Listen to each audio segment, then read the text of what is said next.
Welcome back. Today's piece is a sharp critique of a new animated Animal Farm adaptation, arguing that making the villain a tech billionaire completely guts Orwell's original message about power and revolution. Yeah, the foundation here is incredibly strong. I mean, the core argument is clear, and using Apocalypse Now as a counterexample for a good adaptation, that's excellent. It sets a great benchmark. It really does. So the argument is already persuasive, but we're here to make it, unassailable. Let's start with what I think is the biggest philosophical hurdle you've identified. Okay, so you're talking about the whole Roland Barthes, death of the author thing. Exactly. The writer here is worried, and rightly so, that the creators of this new film will just turn around and say, hey, Orwell's intent doesn't matter. What matters is what today's audience thinks. And for them, that means billionaires are the villains, not Stalinist allegories. Precisely. It's their get-out-of-jail-free card. They can dismiss any criticism of their changes by saying they're just meeting the audience where they are. We can't let them use that as an intellectual shield. So how do you fight that? I mean, it's a tricky argument to counter without just sounding like you're stuck in the past. Well, you don't fight it. You co-opt it. To maximize the intellectual rigor of this critique, the initial engagement with Roland Barthes' death of the author needs to transition from a conceptual dismissal to a structural weapon against the adaptation. A structural weapon. Okay, what does that mean in practice? The weakness right now is that the critique relies a little too much on what Orwell intended, on the history, and that's exactly what the adapters want. It lets them say the material is dated. Right. So the suggestion is to say, fine, let's forget Orwell's intent. Let's talk only about audience perception, just like you want. But then we argue that the core meaning of Animal Farm is baked into its very structure. You mean the story's shape itself? Yes. The story is about the oppressors becoming the oppressors. It's an internal betrayal. That's the whole point. The pigs don't just fight Mr. Jones. They become him. So the core of the audience's understanding of Animal Farm isn't just there's a bad guy. It's the good guys became the bad guys. Exactly. So you frame the argument with a simple question. Does the power of Animal Farm come from the fight against an external enemy or the tragedy of an internal one? And obviously, it's the internal one. The corruption of the pigs. Of course it is. That's what makes the story a tragedy, and not just some simple fable. By making the villain an external tech billionaire, they completely shatter that essential metaphor. It's no longer a story about the universal cycle of power. It becomes a story about us versus them. Us versus them.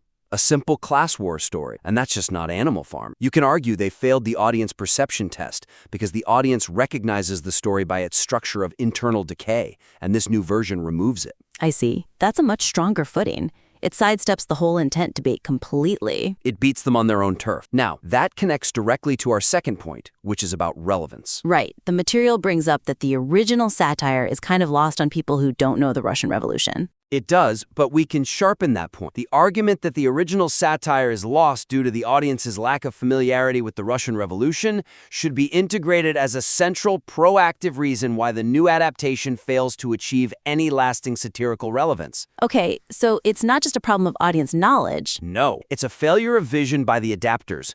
The material right now treats the lost history and the politics of modern Hollywood as sort of two separate issues, but they're the same problem. How so? The adapters are choosing the easy, superficial target, the tech billionaire, because it feels timely. But in doing so, they are actively evading the deeper, more universal, and frankly, more difficult truth that Orwell was getting at. Which is about power itself, not just capitalism? Exactly. The strength of Orwell is that his critique applies to any system where power is concentrated. It's about how revolutions fail, how ideals get corrupt. That's timeless. So again, this goes back to the Apocalypse Now example. Coppola didn't just make a movie about Vietnam. No, he understood he had to preserve the same basic ideas from Heart of Dark, the descent into madness, the corrupting nature of absolute power.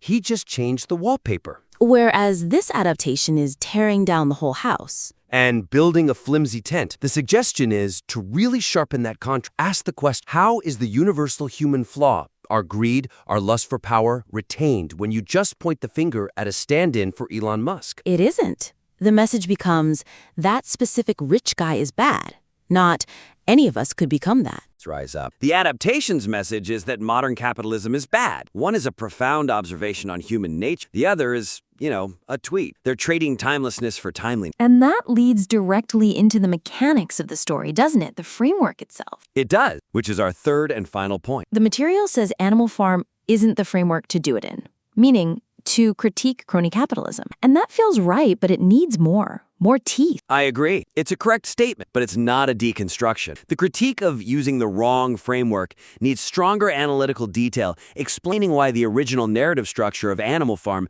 fundamentally resists being repurposed for a modern critique of crony capitalism. So we need to show, piece by piece, why it breaks.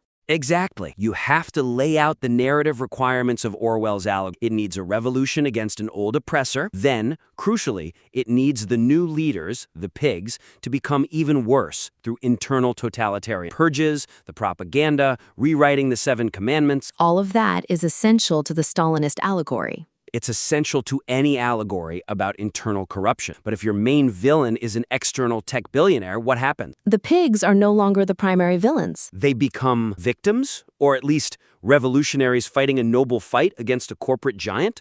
Right. It completely flips the script. Let's take the most heartbreaking part of the book, Boxer, the horse.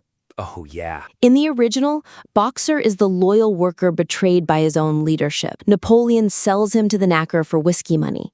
It's the ultimate indictment of the party's soulless greed, the absolute low point. But in this new version, if the pigs are fighting a billionaire and they're forced to sacrifice Boxer, well, that's just a tragic wartime decision. It's sad, but it's in service of the greater good, of fighting the real enemy. Wow! It completely changes the moral calculus of the act. It destroys it. It gives Napoleon a permanent excuse for his tyranny. He's not a monster anymore. He's a wartime leader making hard choices. The core Orwellian observation that they become the thing they swore to overthrow is completely neutered. And what about the ending? The final scene where the animals look from pig to man and can't tell the difference. What's the point of that scene if the pigs and the men have been enemies the whole time? It becomes structurally meaningless. That scene only has power because the pigs are the new men. They've completed the circle of betrayal. So removing the internal decay just turns a profound tragedy into a simple fable. A simple fable about corporate greed. It takes a critique of political idealism itself and reduces it to a critique of wealth. And that's a huge, huge loss.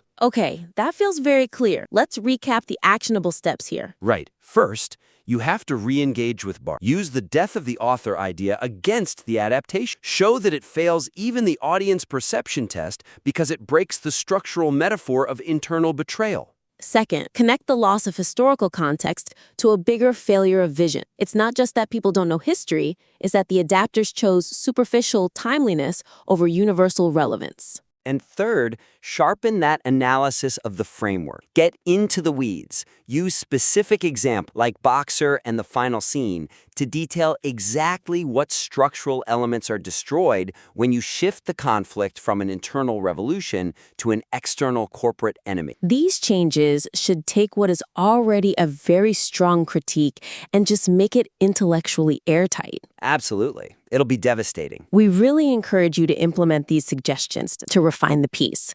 Please feel free to submit the revised work back to us. We'd love to see it. Until next time.